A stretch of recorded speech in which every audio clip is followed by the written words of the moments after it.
Greetings, everyone. Welcome to Armor of Truth Live number 294. Today, we're going to be talking about what you can do to stop the World Health Organization. We're going to have James Roguski with us today, and he's going to explain some things for you. Where we are in this process.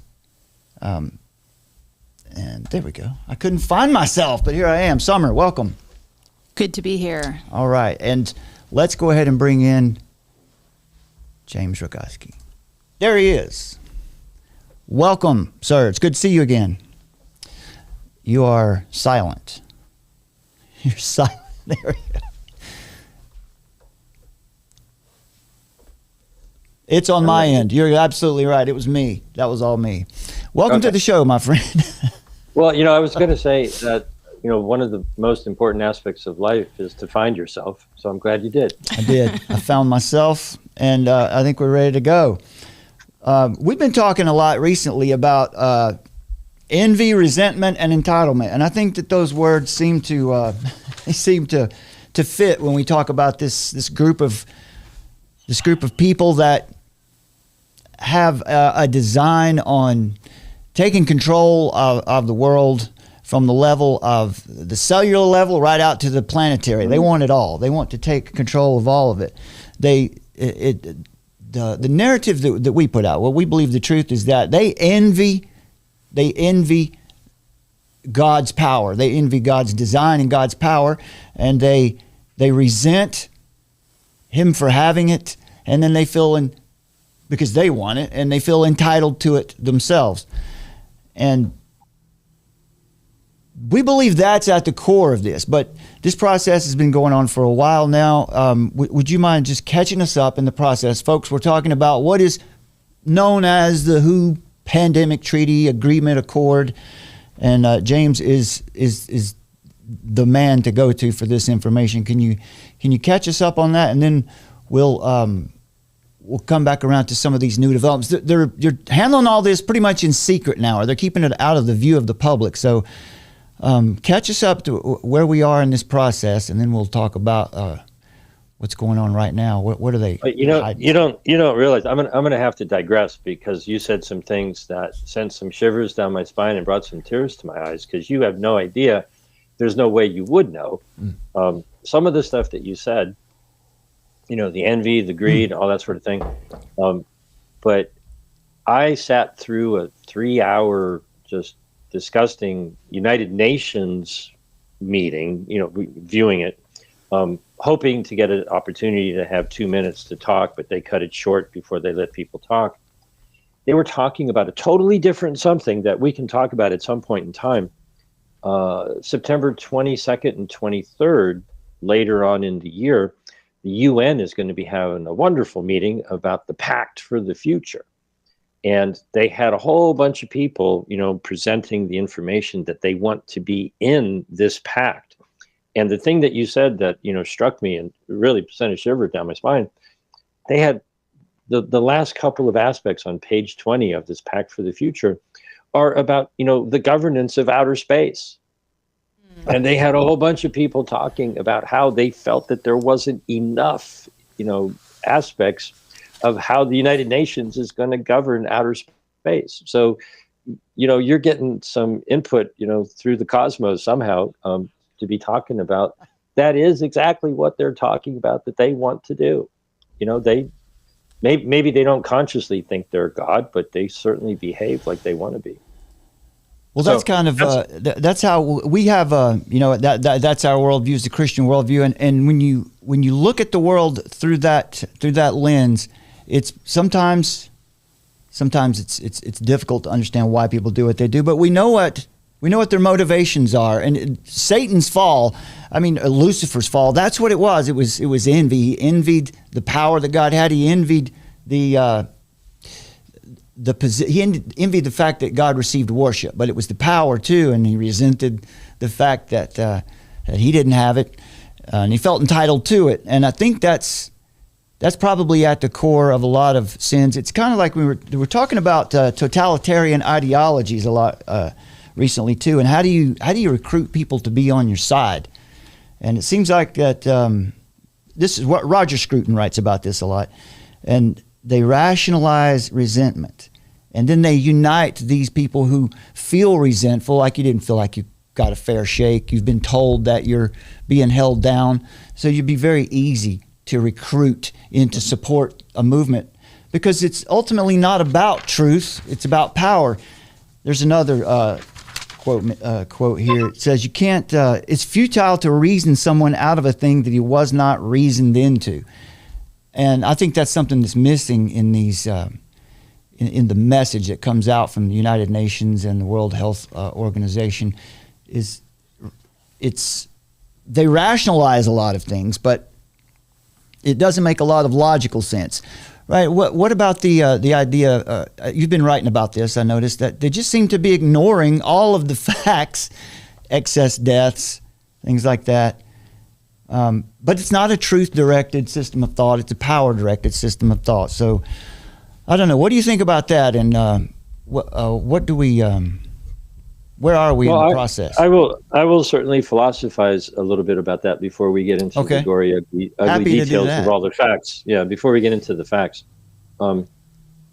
We may have had this conversation before, so if it's redundant, my apologies. But if you had gone to Vegas and were at a comedian hypnotic, show where he was a hypnotist and did comedy, and if the two of you went and Summer volunteered because she's crazy and she volunteered to be hypnotized, she wouldn't do that probably, but probably just not. for sake of conversation, and the hypnotist put her under a spell and made her cluck like a chicken and bark like a dog and do whatever kind of crazy funny things they might do for everybody's entertainment. And then if they told her to go argue with you and steal your wallet and come back up on stage, and you played along and she got your wallet and she's sitting there, if they snapped her out of the spell and then you played the role of saying, "Summer, give me back my wallet." She'd be like, "What are you talking about? I don't have your wallet." She could be holding it in her hand and would not know that had all just happened. Okay. I'm sure you've heard of stories where people black out and they do something, they just have no memory of it. Right. Mm-hmm.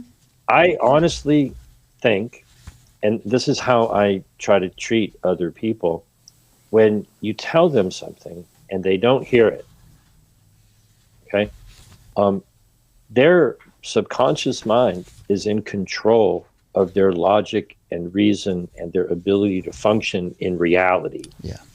They're operating on a set of assumptions that they have accepted. They're operating on whatever they've been programmed or indoctrinated. I often talk about the WHO as the World Hypnosis Organization. Mm-hmm. If they believe that if they just keep repeating something, people will believe it, and they are correct. Disease X is very scary. It could be 20 times more dangerous than COVID, more deadly than COVID. Disease X, Disease X, Disease X, Disease X. Well, I don't want to talk about Disease X because that's propaganda. That's fear-mongering. That's terrorism. That's programming. That's hypnosis. It does not freaking exist. But what we're going to be talking about is the pandemic treaty is to build out the infrastructure to go find, and I'm not making this up, this is their term, pathogens with pandemic potential. And so now I'll stop the philosophy.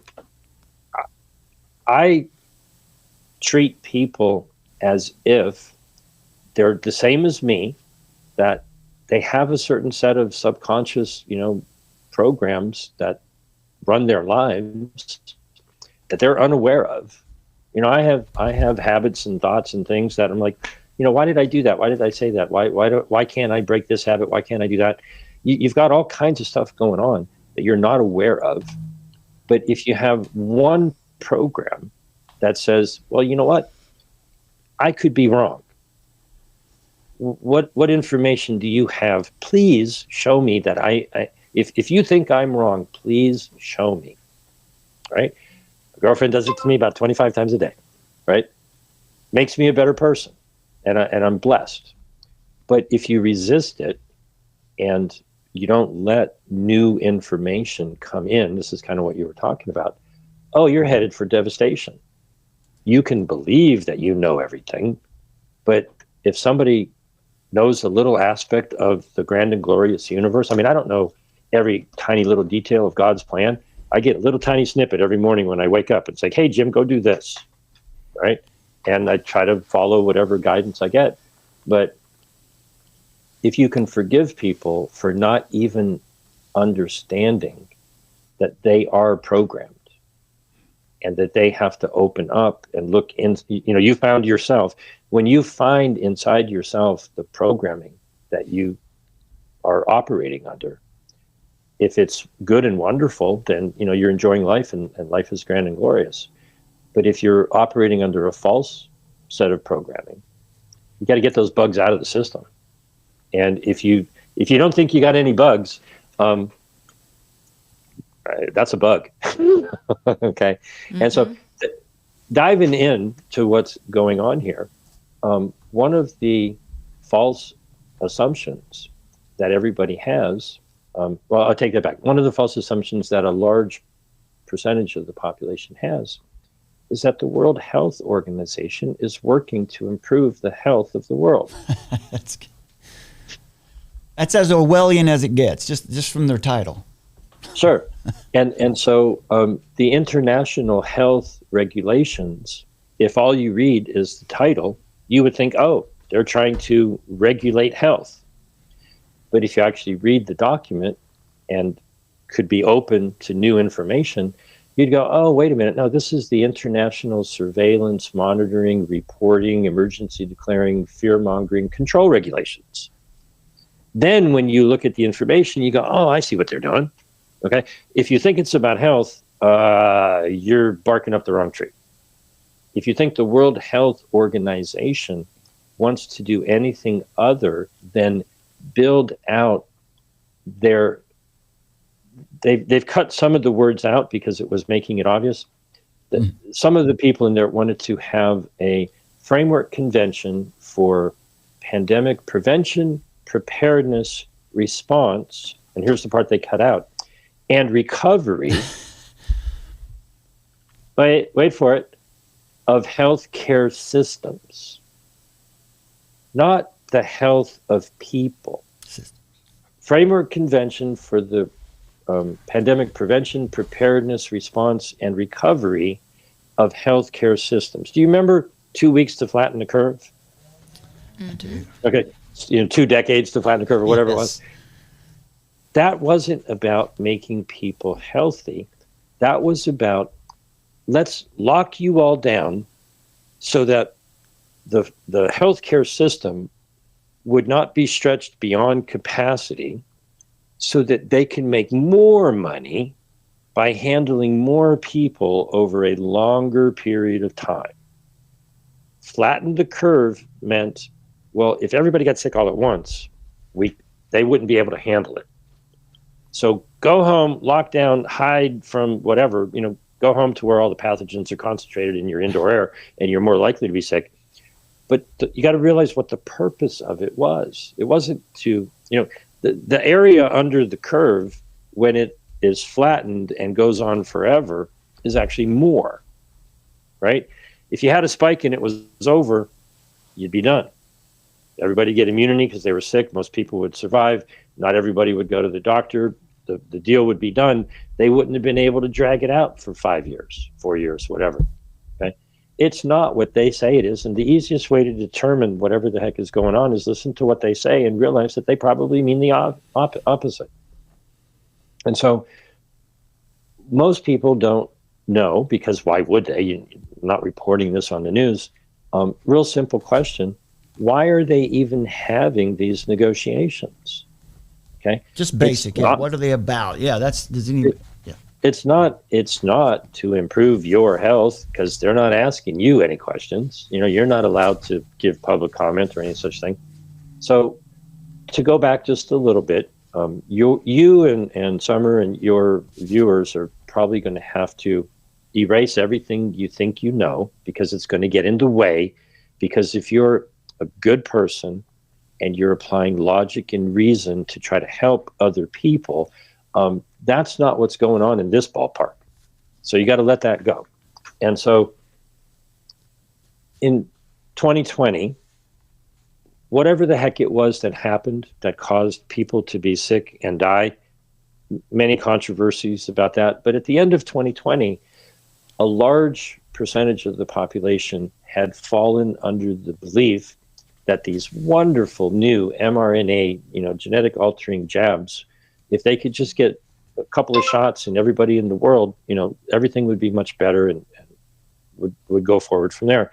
So at the beginning of 2021, the plan, as they put it out, was, well, emergency personnel, doctors, nurses, emergency room employees and such, anybody in a hospital or police or fire or essential workers and elderly people and people with comorbidities, they should get jabbed first all around the world, and then whatever next age group or demographic, so forth and so on. Well, that's not how it shook out.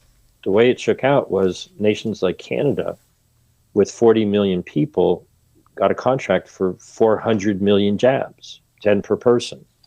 The United States got all the contracts for what I call run death is near. Israel jabbed up everybody, 3, 4, 5, 6, 7, 8, and more jabs. European Union just recently threw away a bunch of jabs that they bought up but they didn't use. And so by the middle of 2021, as they call them, the low and middle income nations who were not able to get contracts because they couldn't just, push some keystrokes and make a bunch of money and give it to the pharmaceutical companies, they complained. They said, hey, you guys are hogging up all that good stuff. Now, you got to suspend your awareness that wasn't good stuff, and they should be thankful. They should be on their knees thanking God that they missed out on all those toxins and bioweapons. But that's not where their head is. They felt that the other nations were hogging up all of these life-saving high-tech treatments, and they called for a special session of the WHO, World Health Assembly, I should say, and on December 1st of 2021, they put out the directive that they wanted the WHO to oversee negotiations for a convention, agreement, or other international instrument to ensure equitable distribution and access to pandemic-related products. That is why these negotiations are happening. That's a trade dispute. They're not interviewing doctors and nurses and people who healed, the sick or anything like that. This is a trade dispute. And what it's come down to is big pharma wants the wealthy nations that are loosely talked about as being in the global north. It's not geographical north, it's just all of the nations that are wealthy. They want them to fund a build out, and this is literally in the amendments in Annex 1. Developed nations shall build state-of-the-art infrastructure in developing nations. Well, if it was developed nations should share their abundance of pure water and good organic food and nutritional supplements, vitamin D, vitamin C, zinc, and all that kind of thing. Man, with the Christian ethic in your heart, you're like, yeah, we got more than we need. We'll give you some. Okay, I could go there. But no, they want to build out the pharmakeia industry, and they have a list of 12 items. I don't know if you can pull up. You're usually pretty good at grabbing stuff from my site. If you go to stopthetreaty.org and scroll down until you see a gray little graphic with 12 reasons to oppose what they're doing, what they are negotiating is essentially a corrupt worldwide organization, not to control your health directly, but to control the distribution network and the logistics, to seek out pathogens that could be made to be seen as being scary and frightening so that they can turn them into drugs and jabs and make a profit in the nations that they missed out on the first time. They got a lot of money and gave a lot of jabs to the people in the global north, But the people in the global south, they didn't get their fair share. And they're arguing now to build out that industry so that they can jab their own people and profit from it. Now, this isn't good versus evil. This is big evil dealing with a bunch of little evil, arguing over how to divvy up the multi-billion-dollar investment pool that the WHO would love to oversee and distribute all the contracts. And so I don't know if you've managed to find the document I'm talking about. Yeah, we got it. If you're looking at it, I can't see it, which is fine because I know what's in it. But if you're looking at the 12 items, number one on the list is this is not really a treaty.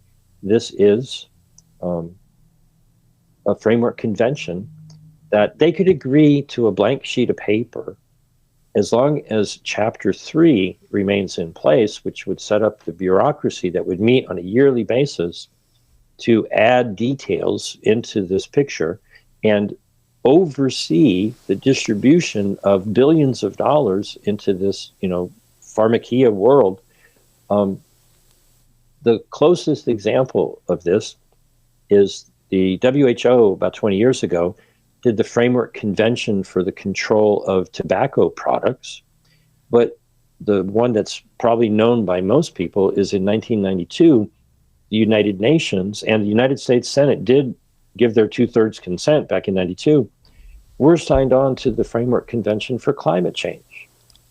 How's that working out? You have thousands of people meet every year at the Conference of the Parties. They met COP28 in December, and they make decisions that you've already agreed to in advance.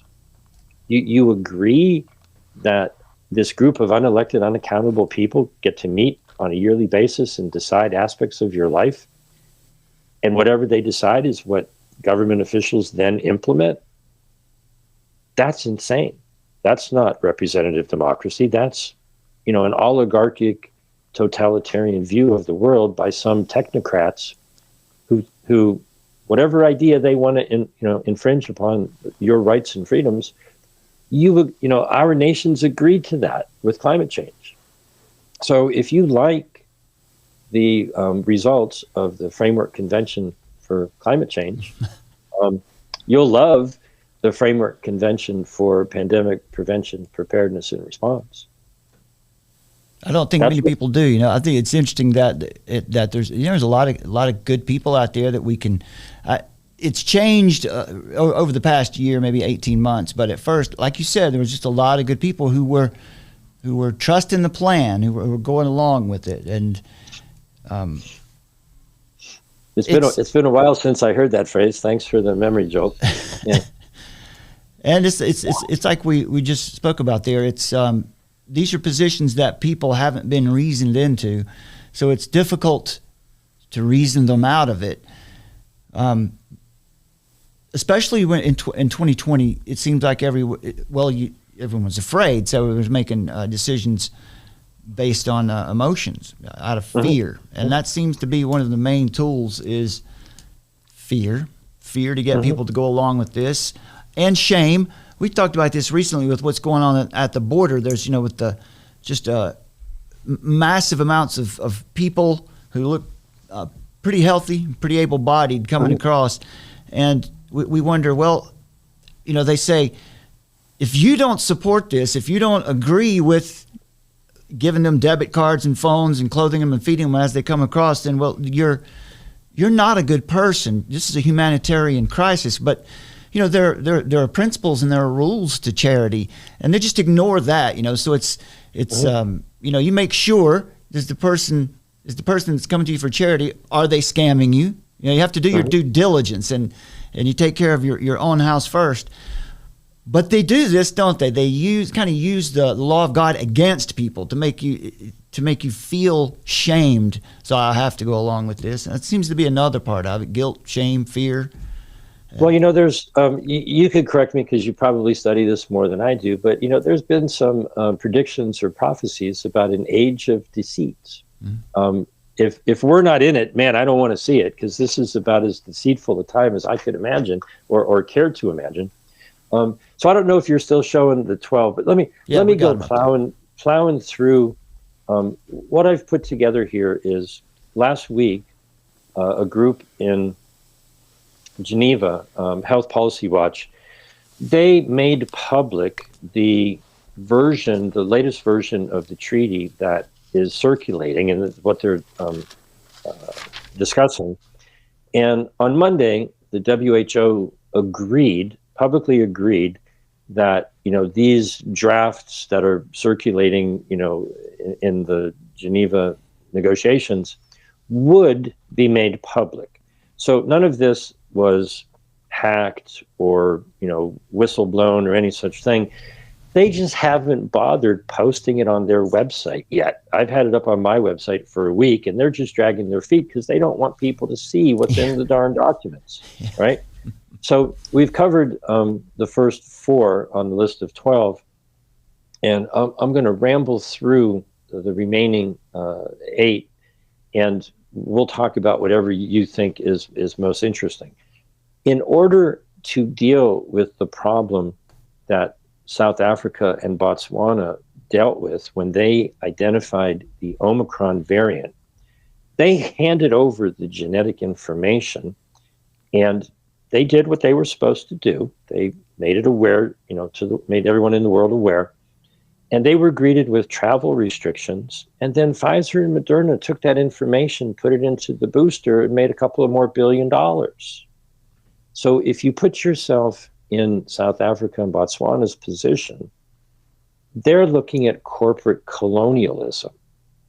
And the new raw material that is being exploited is not oil and natural gas or gold or silver or diamonds or gemstones or forestry products or now it's, cobalt and lithium. The new hot item that's really outlandishly valuable is pathogens. If you can find a pathogen and identify the genetic sequence and give access to people who can turn that into drugs and jabs, that's a moneymaker. Wow, what a great business opportunity. And so they want to install a pathogen access benefit sharing system because the people who provided the genetic sequences, they didn't get in on the deal. They didn't make any of the profit. So they're arguing about intellectual property, manufacturing know-how, investment capital. They're arguing. I published an enormous article about this pathogen access and benefit sharing system. This is where they are stuck. The big crime bosses are being faced by wannabe little crime bosses who say, we've got all these wonderful pathogens that we could find, but we're not going to give them to you unless you sign a contract to pay us what they're worth. So they're arguing over a pathogen access benefit sharing system. The WHO would set up a coordinated laboratory network. On top of that, they would have a global supply chain and logistics network to spread it all around, because it's based on them doing surveillance of everything that moves on the planet. That's it. If you stick a swab up somebody's nose, or you take your companion animal to the veterinarian's office and they have a stool sample, or if you have a farm or a chicken coop or pigsty or cows in the barn or horses in the stables, wherever it may be, if they can find a pathogen in your septic system, in your sewage treatment plant, in your hospital where they've got antibiotic resistant pathogens, go out to the Chinese bat cave or wherever, bring it into the laboratory that the WHO would coordinate. And they also want to do gain of function and have a committee to oversee gain of function. I'm like, well, wait a minute. We want to stop that. Does it make sense to put a Wuhan Institute of Virology in every nation on the planet in order to bring pathogens in, make them more deadly? Is that how you stop the next pandemic, or is that how you profiteer by causing the next pandemic? And then they want to speed up the regulatory approval of drugs and not hold pharma liable and not let anybody talk about it. Okay? That is what is in these proposed documents for what most people call the pandemic treaty. It's really a framework convention. I trust that anybody who takes the time to look at this information, don't repeat what I just said. That's hearsay.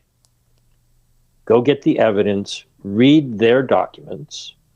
And what I encourage everybody to do is take a screenshot of it, take a photograph of it, take your video camera and video, print out the paper or do your screen.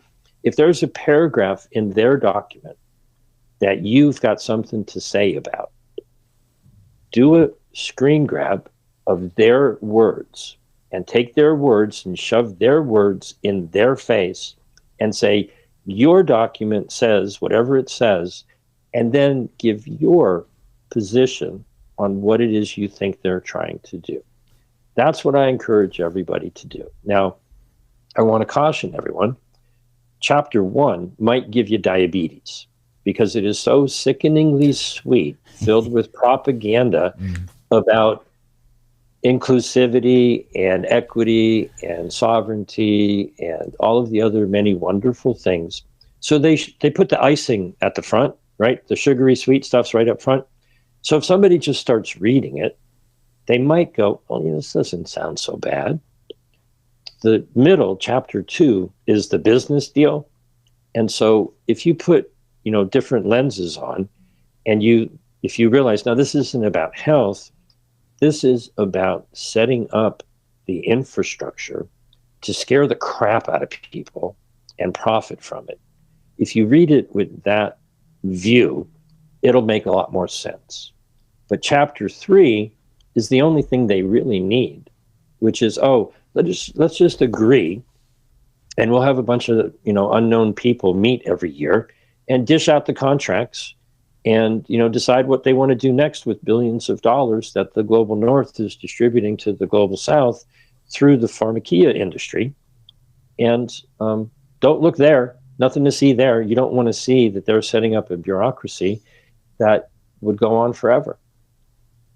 That's interesting. You've been using the term pharmakeia industry. A lot of folks who watch this channel probably already know, but that term in Scripture is translated as a sorcery, right? So isn't that really what's going on here when you're talking about the idea that they're spinning fear, and out of that fear they'll profit off of that fear. Summer, did you have anything to add or questions coming up over there yet? Well, I was wondering, thank you. I was wondering, in lieu of all of this and what you've been listening to, how many hours that you sit and you listen to these meetings over how are you still here?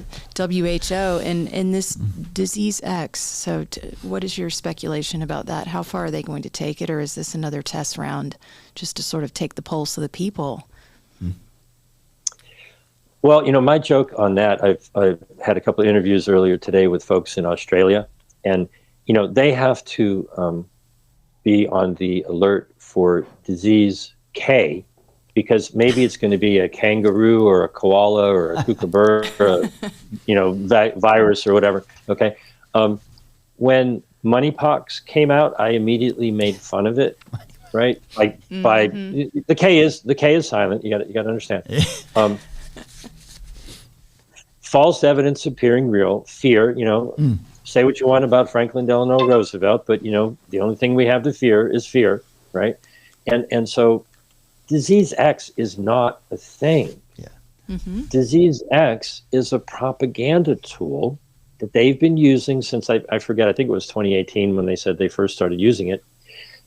They're building the infrastructure to go look for pathogens with pandemic potential so they can bring them into the laboratory, do gain of function, have contracts that are ready to go so that if they share the genetic information with the companies that can turn it into biological weapons injections, they share the profits on an agreed upon basis.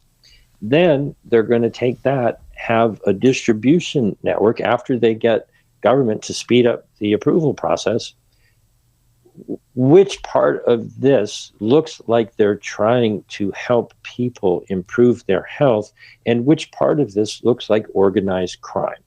I'd say it's about 100% organized crime, and they want the money from wealthy nations. Literally, it says in their document, developed nations shall build state-of-the-art infrastructure in developing nations. Well, if they said, all of you regenerative agriculture people, right?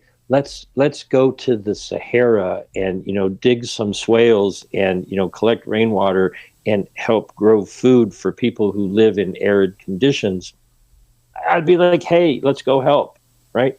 But to spend money to build out the most evil industry that I could imagine is, it's blasphemy, quite frankly. Right? Why in the world would anyone agree to support, and I used the word pharmakia on purpose, that is the enemy, right? The enemy is not the WHO. The WHO is the pawn of pharmakia. And they want to be in the position to manage the operations. They want to be in the flow of the money so that they can dish out the contracts. Tedros gave a talk at the World Government Summit a week and a half or so ago. And one of the things he said was that the WHO has a 20,000 square meter distribution facility in Dubai. I just haven't had time to figure out how many football fields that is, okay? But that's a large facility. Wow. Imagine the size of the contracts to fill such a distribution point with pandemic-related products. Wouldn't you like to be in charge of that operation? If you were evil, right? Yeah. They don't want to control your little piddly choice of what you do for your health. They want in on the distribution and logistics network because that's where the money is.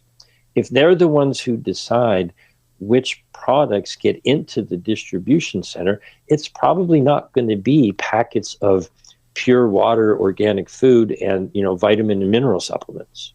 Right, and I don't know if you've heard about, but the WHO is currently also working on a healthcare for trans people. So trans healthcare and guidelines. Why don't you mention that contradiction in the that you were talking about with the right with conversion therapy? Yeah. Well, something as Christians, we are aware of the fact that there's been legal precedent now for outlawing what is known as conversion therapy. But if you think about the actual definition of conversion therapy, it has all kinds of pseudoscientific things that come under that banner that, yes, are very appalling, very archaic.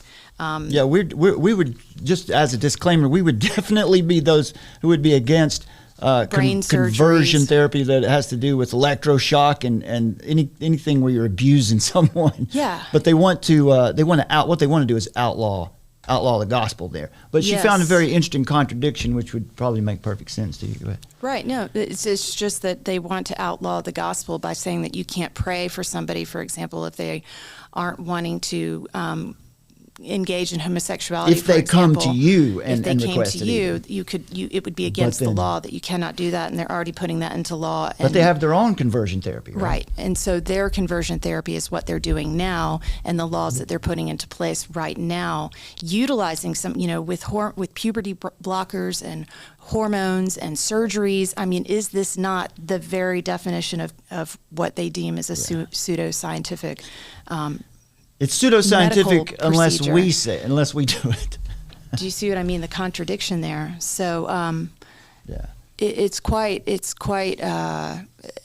and that's also, for example, a whole category of people, of humans, if you will, that have been identified by the World Health Organization. So once they get these people in, particularly children, then they become customers for life. Then they become products. That's the key. They have to buy the products and services for life, and they are the WHO is right now in the process of creating guidelines for trans health law. Lifetime customers, James. Isn't that what they want to create? They want to make sure that's how you have a successful business. You know, if I come to your restaurant one time, that's good, but you want me to come back over and over, and so. I usually use the term. I've been preaching that for a couple of decades. I think it was 18 or so years ago. I wrote "Your Doctor Is a Liar." Anybody can download that for free. Go to yourdoctorisaliar.com. Preaching to the choir here. Yeah. If I actually think I'm preaching to the ministry, but that's okay. preaching to the preacher. I will hit this as hard as I think I can. Okay. For people who want to push back very specifically against this issue, go search for photographs after surgery and look at the absolute butchery that is done to these people. That, you know how you see before and after pictures, right? You ever seen how those are nicely crafted and all that sort of thing? Well, the vision that is put into people's minds of how wonderful their life is going to be after they have surgically been altered doesn't match up with the reality. And I'm not gonna gross out people. You can't even imagine. But for people who feel that this is, a cause that they're going to put their effort into, all you really need to do is go find after surgery photographs of the butchery that is done to these people. They're not shown that. They're shown a glorious and wonderful result, kind of like all of the bad after plastic surgery things that you may have seen of people's faces. Okay. Imagine that down below, and you can't even begin to imagine the horror. And so when someone is expecting that they're going to be blessed by some surgeon who's going to transform their life and make them into some kind of a supermodel of the other gender, and they wake up to the horror, just show people those pictures. They're disgusting, so I'm not going to show any. But if you want to push back against that, go for the facts. Go for here's what is done to people after the surgery that they don't get to see before they sign on for the whole program. The end result is it's gut-wrenchingly horrible. And if you need to wake people up to the reality, that's the reality. Pictures speak 1,000 words. Those pictures speak 1,000,000. It's disgusting, but it's very powerful. People don't want to look. Okay. Well, that's what they're doing. And, with the WHO and these agreements, they want to fund that entire system of quote unquote universal health care. Well, that's universal health abuse. And so, that's a topic that it's so insane. It's so astonishing. Okay. But, we're living in a clown world, and we have to deal with it. So back to what I think people can and should do. You guys get a little bit advance notice. I haven't quite finished an upgrade to one of my pages, but it's available and people can look at it. If you go to exitthewho.org, what I'm trying to do is organize the efforts around the world of people to just, push back against what's going on. And while, this might seem philosophical, I think it's really important. Okay. If all we do is seek the truth and shine light on it, then I'm going to venture to guess that God is on our side, or better stated, we are on God's side. And so step number one is read their documents, understand what they are proposing, look at any aspect of it. Be careful about the diabetes inducing chapter 1 with all their propaganda, because they do have some really wonderful propaganda that makes it sound good. But pick out something that you have a question about. And what my encouragement to people is, find a sentence or a paragraph or an article in their proposed amendments or in their proposed treaty. Take a screenshot or a photograph, or hold it up on a piece of paper, print it out, and just hold it up in front of the camera and go, "Hey, Tedros, I'm reading this in your document, so don't tell me it's fake news. I downloaded the document and you guys published it. Here it is. I got a question about this," because almost a year ago, he publicly put it out there and said, "Oh, if you have any questions, just let us know." Well, you can't reach them. They don't answer their emails or their phone. And there's no way if you tweet at them, they're not going to reply. But if millions of people understand what they are attempting to do by reading their plan, shining light on it, spreading the word about it, it's the opposite of spreading the gospel, right? It's spreading, an awareness of their plan. It's not good news, it's their bad news. Mm-hmm. And ask whatever questions you might have, right?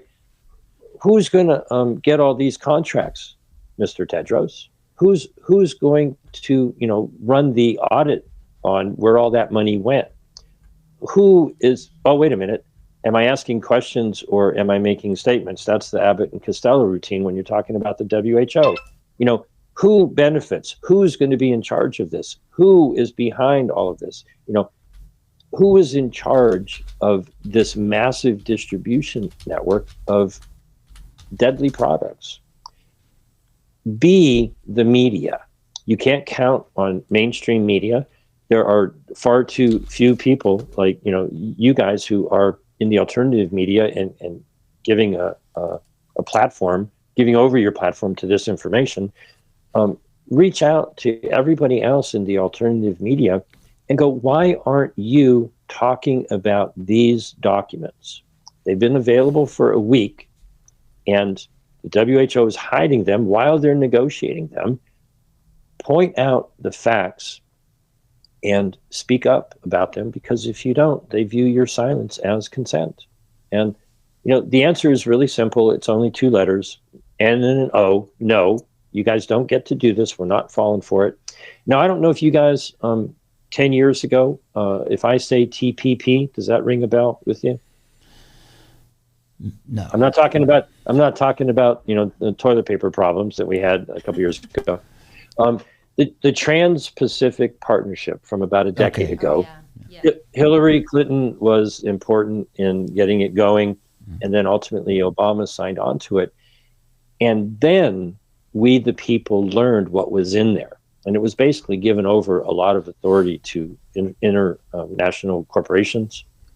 And the uproar that people raised, just made it a toxic topic. And there was no way that the Senate was going to have 2/3 vote to consent to it. And it died because people around the country learned what was in it and spoke up about it and let it be known that anybody who was going to support it was just going to get a firestorm in their direction.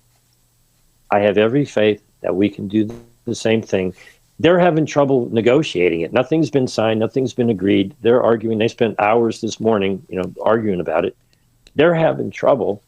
And if we can get enough people to just apply their minds to read what they are proposing and speak up about it, their house of cards is going to come crumbling down.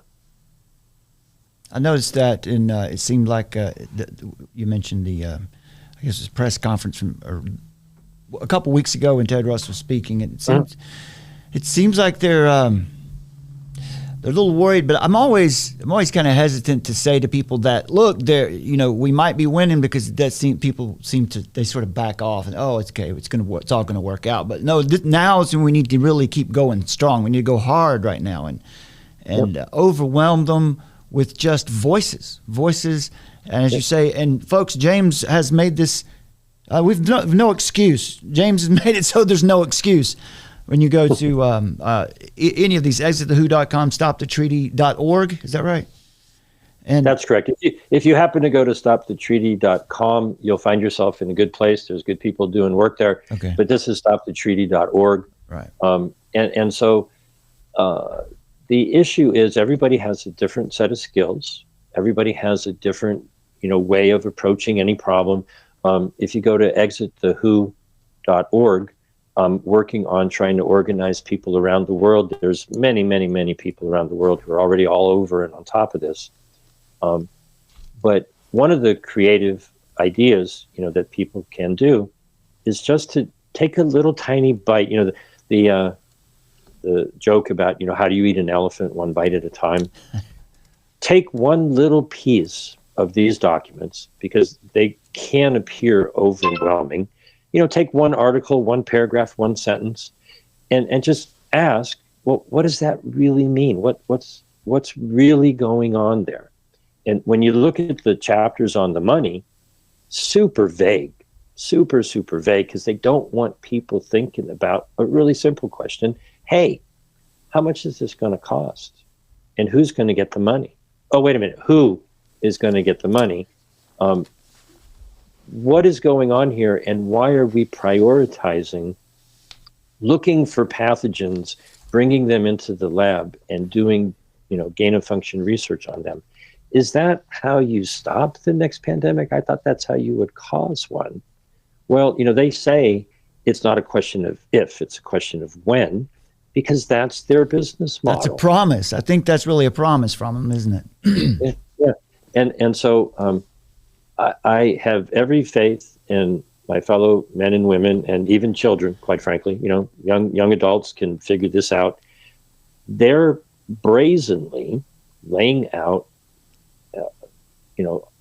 an organized crime syndicate to generate fear so that they can terrorize people like they did over the last 4 years, but realize they might not try to do it worldwide in the sense that I spoke to someone whose daughter was going to school in North Dakota, and they were doing genetic surveillance in the wastewater coming out of each dormitory. So if they found something by using their PCR, they could lock down an individual dormitory under the guise that, somebody in there must have something, right? So if you go on the CDC's website, they're doing wastewater surveillance on a regular basis in cities across the country. Mm-hmm. And so if they can find a new polio in your poo, or find a new coronavirus, canine coronavirus in your dog's stool sample, or find some bird flu in the bedding of your chicken coop, or swine flu in your farmer's pigsty, or whatever, they will use it to fearmonger maybe a small location. On the west side of town, we found something in the sewage treatment, pipes there. So we just got to lock them down and jab them up. And everybody else around, we've got these jabs if you want them. Okay. Now that's not going to be the WHO doing that. That's going to be your local officials taking, following the lead coming from them, doing this type of surveillance so that they can scare the crap out of people again. And they know that their propaganda is effective. Their marketing and their fear mongering and their terror, quite frankly, works on a certain subset of the population. But if it works on the government to throw the money in their direction, that's all they really care about. You know what? It's an election year, James, and I think that it's very important that. Let me get. There we go. I found myself again. Since it's an election year, I think what you've just mentioned there is really important because everyone is fascinated with the general election at the federal level. Trump, Biden, here's Nikki Haley, here's one after another. We really know a lot about that, but most folks can't name their city manager. Who's actually in charge of your freedom directly? Who's your mayor? Do you know who that is? So school board, city council, sure. Yeah, we're all guilty. We're all guilty. I don't know everybody. Absolutely, it's mind-boggling. But they are the ones who, and maybe we can summarize it this way to clarify this for everyone. Over the last 4 years, those people who abused your rights on a local basis, if you were lucky enough to live in an area where that didn't happen, bless you. But for most places, those people who took away your rights and freedoms and abused them, they didn't need any amendments to the international health regulations. They didn't need a pandemic treaty. They had everything in place that they needed to fool you into believing that they had authority to, require you or coerce you or mandate you or trick you into doing something that it's your unalienable right to have control over the choices that you make for your healthcare. But if they can trick you into giving them up, that's the battle that we're fighting here. How strong are you of character and of mind to push back against the deception and the pressure? And, the weak are going to collapse and, suffer. And if you're strong mentally and, the character that makes you decide what choices you make, that's what this worldwide battle really is. When you wake up in the morning, are you working to make the world a better place? Or are you involved in an organization that is preying upon people? A lot of doctors and nurses walked away, all right, and left, quite frankly, the dregs of what's going on in the medical establishment, people who just did what they were told.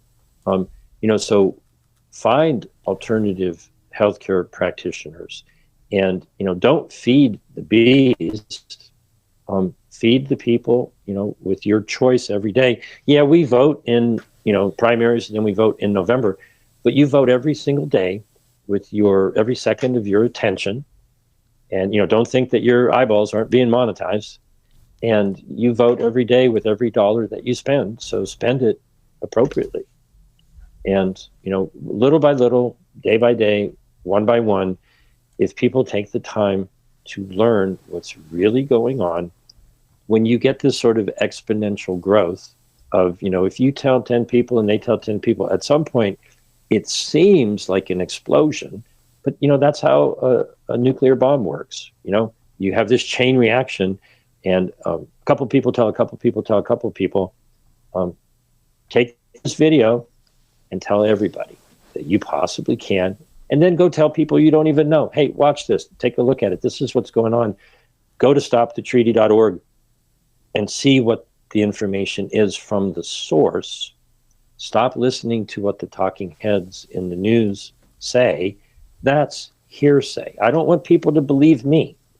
I'm cluing you in. Go get the actual evidence. Read it for yourself. Draw your own conclusions, but then speak up about it. Now, if you're going to be catching some of those contracts and making tons of money working in that industry, well, maybe you support this, and you're going to have to take that up with your maker, get out of that industry and do something better with your life. And if you think that that's a bad thing for us to be doing, your silence is consent. So if you don't share, this is, maybe not something that a lot of people are going to like me saying, but if you don't share this video, you're shadow banning it in your own little way. Yeah. If you don't share this with absolutely everybody you're censoring it. Who are you not going to share this video with? What I advocate is write down on a piece of paper the names and contact information of the people that you feel are your allies, that you can talk to about whatever topic, and they're still able to think for themselves. A lot of people are lucky to have 2 or 3 in their life. Well, you need to add a 0 to that, whatever the number is. So share this video with absolutely everybody that you possibly can and ask them to give you their opinion. Don't tell them whether you like this or not.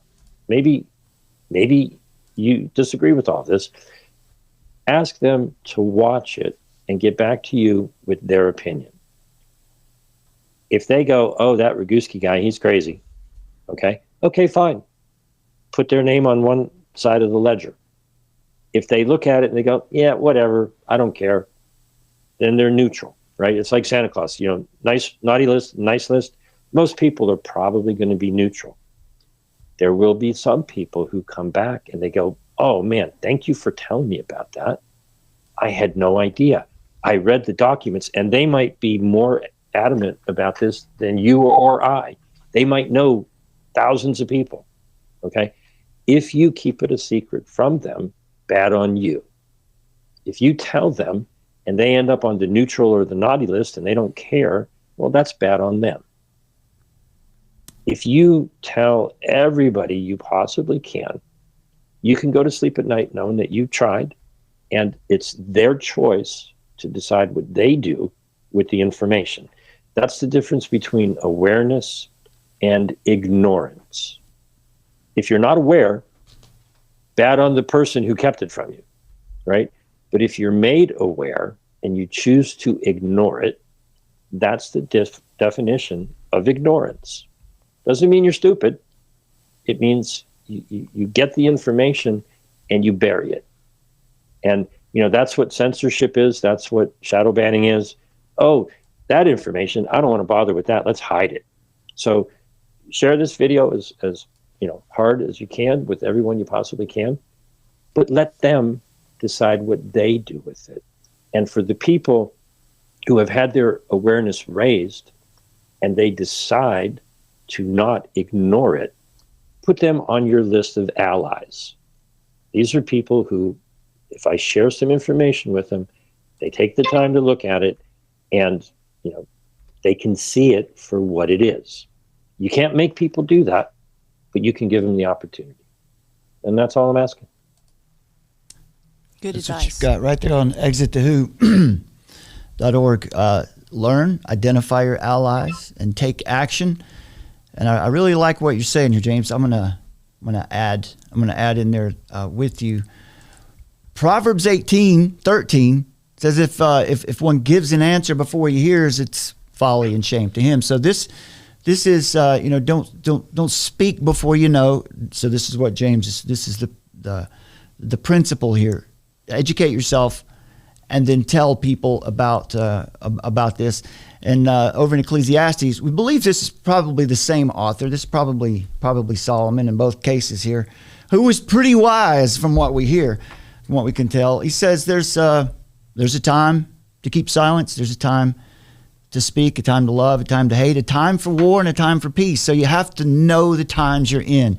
And I personally don't think it's very difficult to discern what times we're in. This is not a time for silence, but this is definitely a time to be educated before we go out and speak, and not make too many quick judgments, but just and I think what you've done is a really, really great service to everyone with your many websites now. The only ones I can remember are exitthewho.org. Was that right? Mm-hmm. Exit.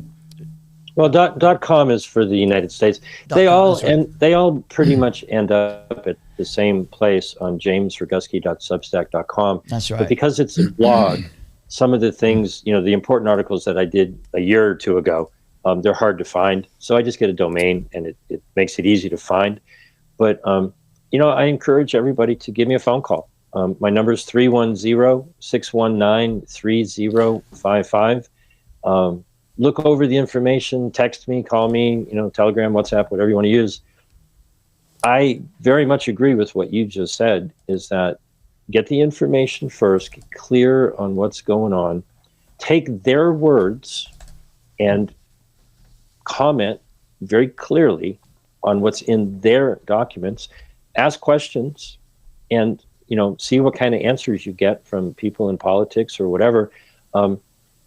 if you're out there talking to people who are running for office, they haven't read this. And the thing that you just said about, don't speak before you know, just watch how your politicians who are running for office will do exactly that. All you have to do is say to them, have you read this document that you've been commenting on? How can you comment on something that you don't know what is actually in it? Are you really that? I won't use any derogatory terms, fill in the blank, okay? How in the world can you tell me what you think about a document that you haven't read when I've read it and I'm telling you what I have, determined I am opposed to? Are you really fit for office? It doesn't appear to me that you are. You're willing to talk on things that you have no idea what you're talking about. You can have a lot of fun with this if you inform yourself. Anybody who just simply reads the document, if you understand math and dividing by zero, right, you're infinitely more aware of what's going on than anybody who you talk to who hasn't read it. Okay? So read the document and then go ask people, did you read the document?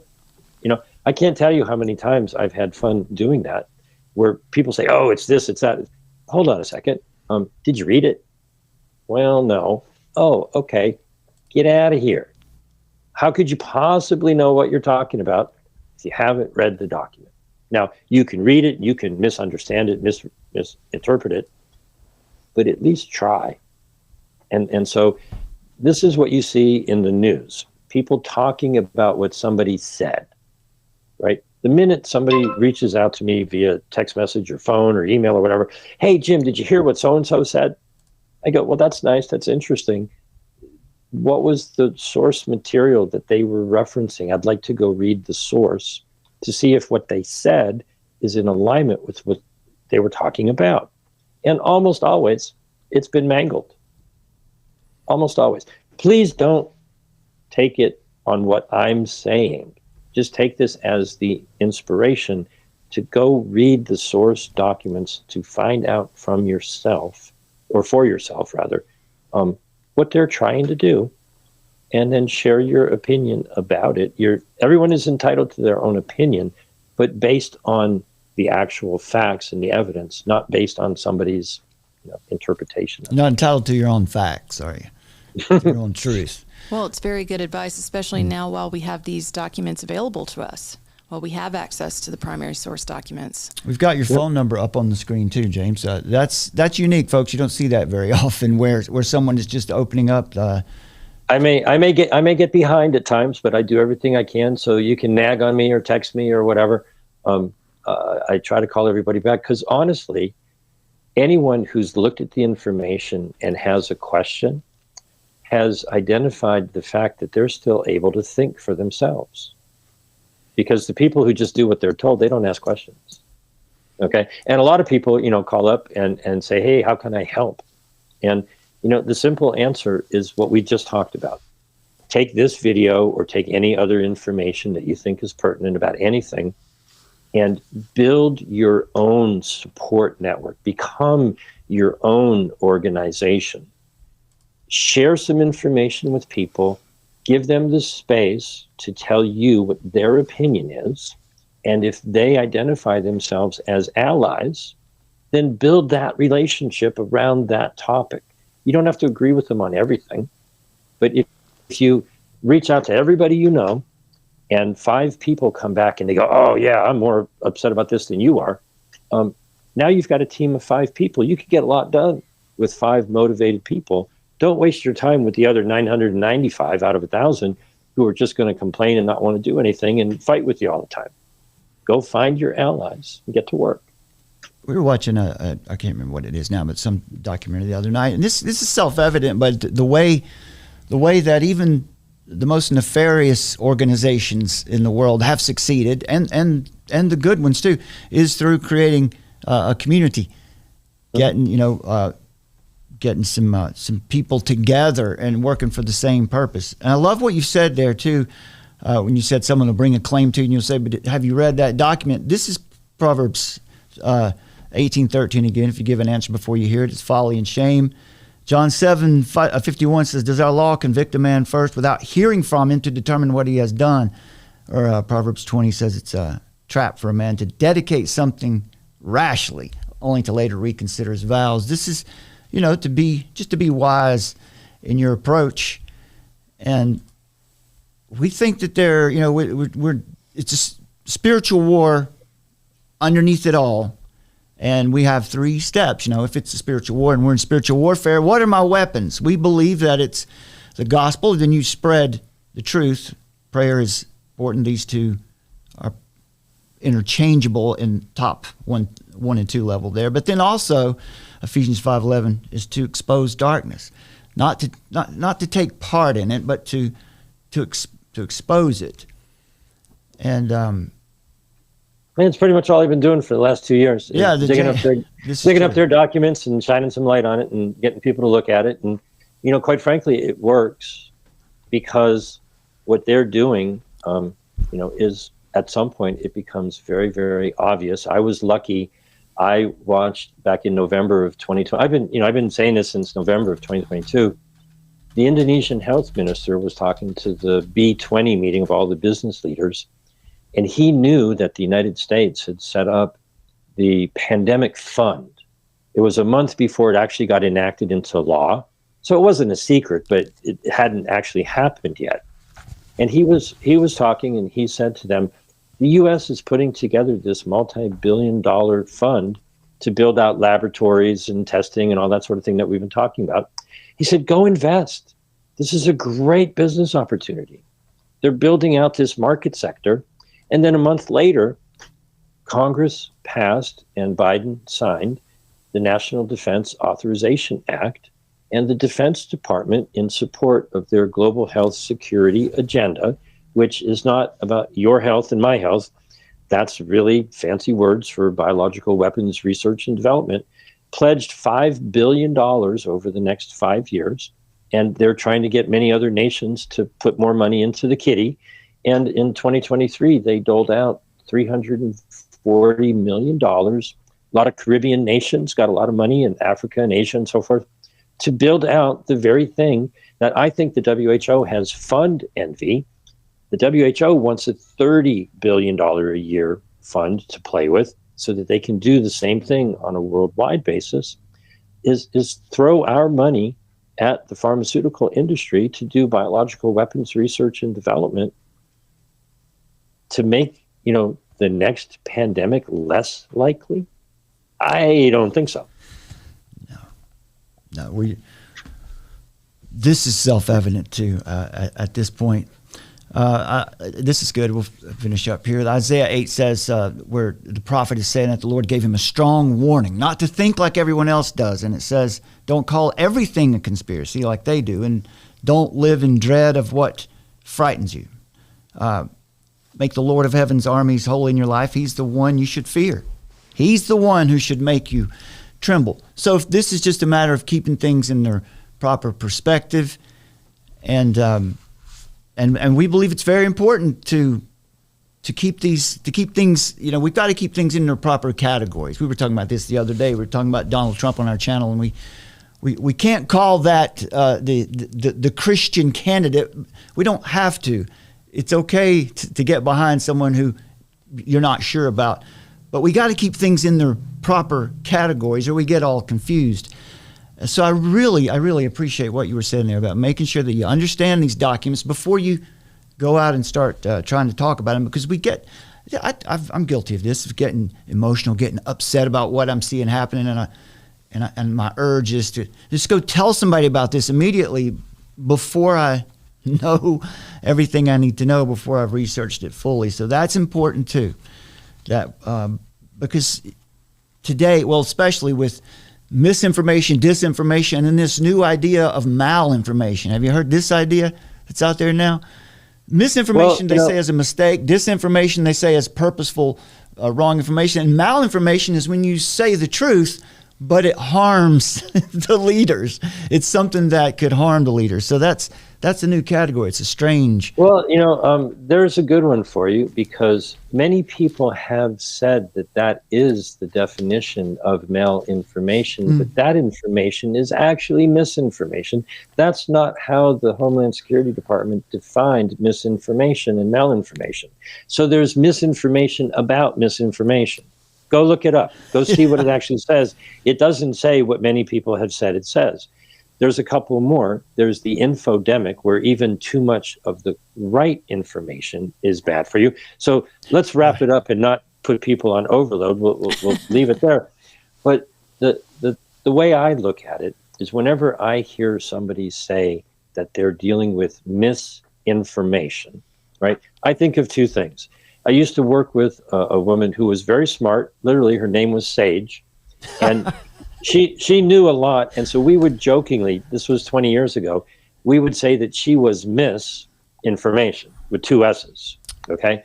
But nowadays, when I hear that term, I realize that what they're dealing with is when we reveal the missing information that they don't want us to know, they try to rebrand it as mistaken or misinformation. So it's really simple. Don't listen to what anybody says. Don't listen to what I say. Go get the source material. You want to hear what somebody said the Bible says, or do you want to read the Bible? Do you want to hear what Tedros says his documents say or don't say? Go read the documents and know with clarity what you're talking about. And then when they start lying, you can point out their lies. That's all I've been doing for 2 years. I encourage people to do the same thing. It's easy. It's kind of fun and entertaining when you know what the facts are and you can see them twisting those facts. And so if we get enough people to put their eyeballs on what is actually going on, they will crumble. And that's what I expect to happen in the near future. Be prepared, because a lot of people depend on pharmakia. They're living a life of delusion. And when that starts to crumble, there's going to be a lot of people who are very afraid, because the word disillusioned is actually a positive thing.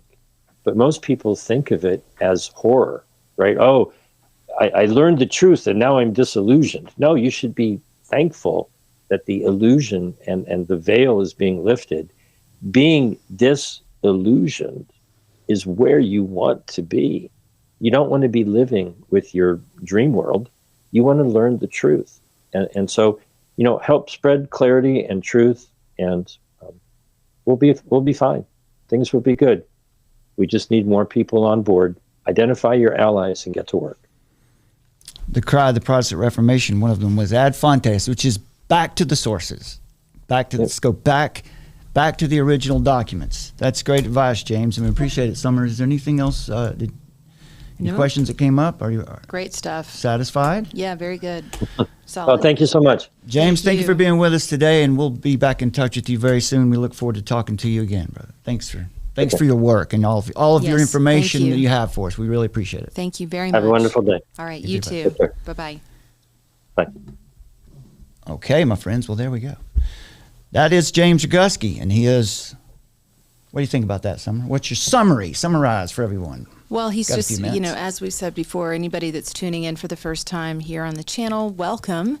James Roguski is primarily on Substack with all of his information, and he's made it so easy to where you can even just copy and paste and send to your representatives. He's got sources and contacts, not just for the U.S., but also for different countries, ways that you can get involved in Canada or Australia or in Europe. So all around the world, he's put together information no matter where you are in the world. Hopefully you can use some of that information to make your voice known in your respective area. So he's just done a really great job. And what he just said there at the end, I mean, it might seem super obvious, but it's great to just, say, hey, pull a paragraph out of the document, because we're all so aware of we don't want to be accused of, misinformation. So you want to pull a paragraph out, read the document for yourself, get a sense of it, get wise to it, and then speak out about it, if you feel led. And so he's doing such a great service, and it's amazing that he keeps his phone number out into the public. I mean, that is just really, that's pretty special. And he will answer. Yes. You'll talk. You'll find him. And I like also this book that he said it's available for free. You can find a PDF out there if you look. Your Doctor is a Liar. I'm going to be checking that one out. There it is. We need to get a copy of that. Yes, we do. Okay, well, folks, we'll leave you with this quote today. Charles Spurgeon said, "We've had enough of clever men without consciences. Let us now see what honest, God-fearing men will do." There's your charge. That should motivate you. Okay. Thank you for being with us on this Friday. Folks, we'll see you again very soon. God bless you. Thank you for all your support. Let me remind you, while we're here, please download that Armor of Truth mobile app. I forgot to send out the blast. I didn't send out the notification today. We'll send out the blast now. I'll send it out right after we get off here, so that that's what we use it for. Because very soon, well, who knows when? It's just a looming threat that they're going to wipe us off of YouTube or social media. They already shadow ban us to death. Yeah, so follow us on our newsletter and also on our Substack and our mobile app. Yeah, all these links are in the description below this video, or just go to your app store, whether you're a Google Play or your app store or whatever. You can find the Armor of Truth mobile app there, and you will get notifications when we go live, or as soon as I can remember.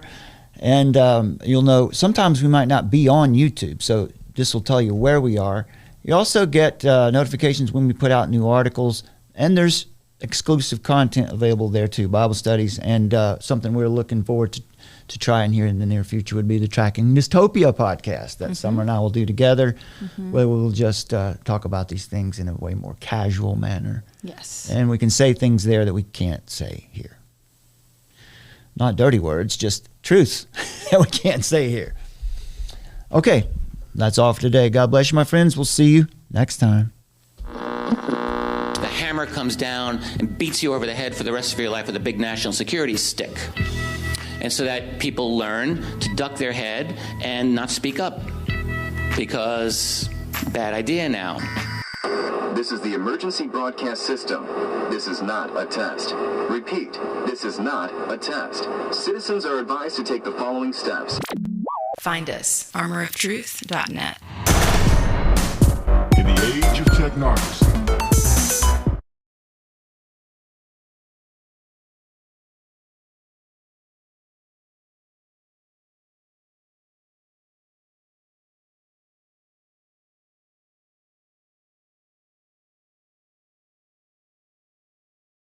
death of God, and called for the birth of the Übermensch, the Superman,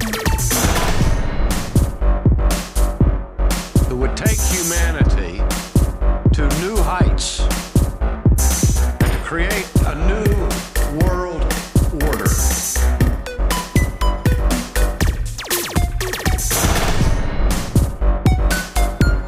Find us at the Armor of Truth YouTube channel.